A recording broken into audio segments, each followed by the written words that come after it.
Hello, it's Karis Kopp. I am here on day 2 of Sign in Digital UK with Brendan Perring, General Manager of the IPIA. Hi, Brendan. Very well remembered. Thank you, Karis.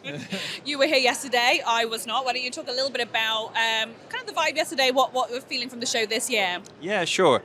So I think one of the key things that stood out for me, which makes me very happy, is that the show was very full yesterday. There's a lot of businesses that we were speaking to that are coming here to invest. That cycle seems to have started again. Speaking to a lot of the exhibitors, they were really buoyed up by those numbers. And, we love trade shows. They're a fantastic Kickstarter for the economy in our sector. So it's really lovely to see. And as you can see behind us, the hall's full again today. So it's just really nice to see that vibe and everyone coming in, talking, doing business, and it's good for our sector. So last year, we were still kind of coming out of the pandemic. We're still very much in kind of COVID mode. What kind of difference has there been? I think there's quite a marked difference, in my opinion, from last year to the show this year. There's been a very marked difference. It was amazing that Sign Digital UK could be on last year, and they fought really hard throughout COVID to try and get the show back on. I think you could tell people last year were still reeling. Very few people here to invest. Everyone really trying to just figure out, right, where's the dust settled? What do I do now? But there's been a huge change this year because as I'm talking to people and I'm having those interactions, just one small example. Last year I couldn't get rid of the magazines on our stand at the IPA and I've almost run out after the first day. And people actively want to engage, they want to find out. There seems to be just that momentum that's happened come back to the industry. I'm focusing on the IPIA in general. You do loads of exciting things. You have some fantastic events that, everyone I talk to that goes to, and having attended a couple myself, always such a great response. Talk about what your kind of focuses are on at the moment and what's coming up. Yeah, so we really believe in networking at the IPA. So we've got 3 key events coming up throughout the year. On June 14th, we've got our networking lunch at the Sky Restaurant in Birmingham, at a lovely place called Arel. About 120 businesses, printers, agencies, suppliers.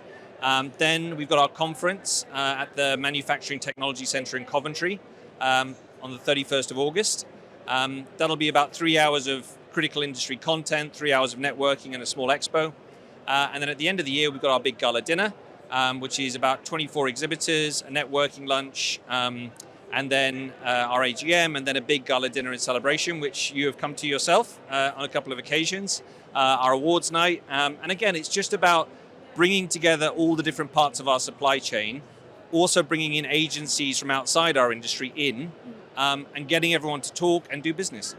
Fantastic. And just talking of your events, one of the events I attended last year, I'm losing track of time now, was on sustainability as kind of, the way that we know it in this industry to be more, environmentally responsible, but also sustainability in terms of well-being and that side of things as well. And it was a fantastic conference, a fantastic day.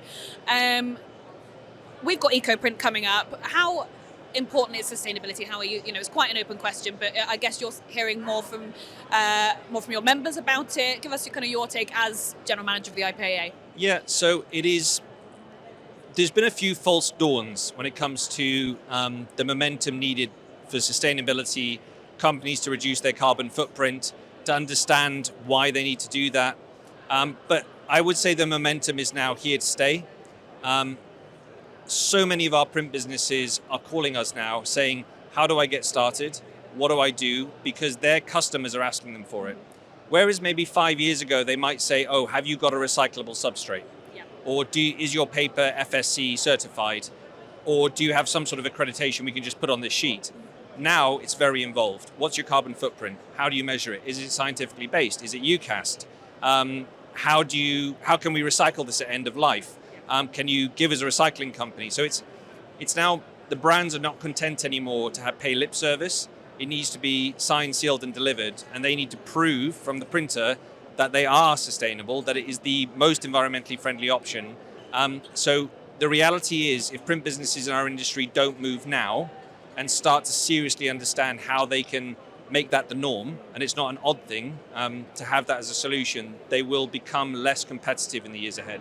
Absolutely, it's just completely inevitable. And one of the, shame on me, can't remember who the gentleman was that was speaking about it, but you were talking there about Brands aren't going to stand for it, consumers aren't going to stand for it, but even less on the product side, there was a gentleman that spoke at that conference, that IPA conference last year, that was talking about everything they're doing within their business, electrifying the fleet of vehicles, solar power, that kind of thing. So we're also seeing people really making those changes within their own businesses as well, aren't we? Yeah, that was Green's, the sign makers in digital print. Lawrence Green, who's a family-owned business. Just to give you an example there, his came from a completely idealistic viewpoint. His daughter came home and read him a poem that she'd written as part of like an Environmental World Day. And it really just made him think. And the next day he was looking at lorries going out full of vinyl that couldn't be recycled. And he knew that they just end up in landfill. Yeah. So he started Challenge Green. And now every single customer that comes to them with a quote or asks for a service or a project, they give them 2 quotes. One which is the standard that they've asked for, but one which is Challenge Green, which gives them all of the same criteria, performance criteria, but offers them a full life cycle of much more sustainable, ultra-low carbon products. As I say, they've electrified their vehicle fleet, their factory. They're a bit of a sort of front-running case study of how it can be done. Yeah, really, really interesting stuff, and I'm really looking forward to seeing more of that. Brendan, how can people that want to engage with the IPAA, be involved in the IPAA, be a member of the IPAA, start that journey? So all they need to do is head on over to ipaa.org.uk. We have 400 members across the UK. We're a very open, friendly, warm association to be a part of. It is a community network. We do all sorts of things in terms of reducing printers' overheads, companies' overheads. We market their businesses and we do networking to bring them together to get new sales leads. It just starts with sending us an email through the website and love to have a chat.